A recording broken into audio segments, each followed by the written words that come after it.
Watu wengi wanasikia kuhusu clearing and forwarding bila kujua ni kitu gani. Hivi maana yake halisi ni nini? Clearing and forwarding ni neno la Kiingereza. Kwa of course kama ulivyoniuliza, Mtanzania akisikia elewe nini, nadhani linahitaji ufafanuzi kidogo, kwa sababu ni maneno mawili ya Kiingereza ambayo ninaweza nisiwezi kueleza Kiswahili chake kizuri, lakini on the way mtu atanielewa. Clearing and forwarding naweza kusema kwa lugha nyepesi kabisa ili kila mtu anielewe, ni ule mchakato ambao wakala wa forodha, kwa maana clearing agent, unaotumika kwa ajili ya kuhakikisha mizigo inayoingia kutoka nje, mchakato yote ya kikodi ya mamlaka kadha wa kadha zinazohusika, kwamba unafanyika ili ule mzigo uweze kuwa tayari kuingia, kukutana kwenda kwa mteja, lakini pia kwenda sokoni.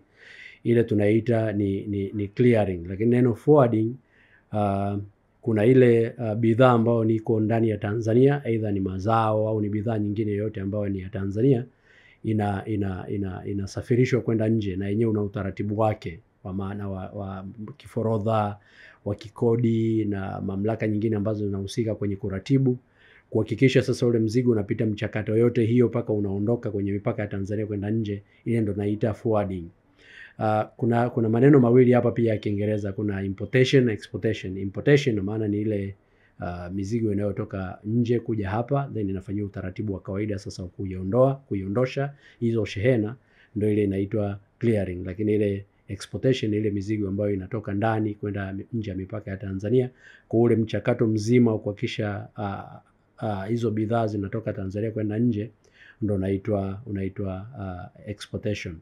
Kwa hiyo kwa kifupi, clearing and forwarding ni ule mchakato wa kuhakikisha kama kuna mzigo umetoka nje, ni shehena imetoka nje, mchakato mzima wa kuhakikisha mzigo unatoka kwenda kwa mteja, baadaye kwenda kwa mlaji wa mwisho.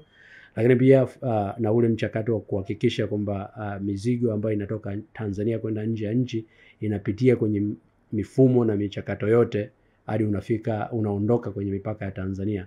Kwa kifupi, naweza nikaieleza kwa lugha hiyo nyepesi ambayo naamini mtu yeyote anaweza akaielewa.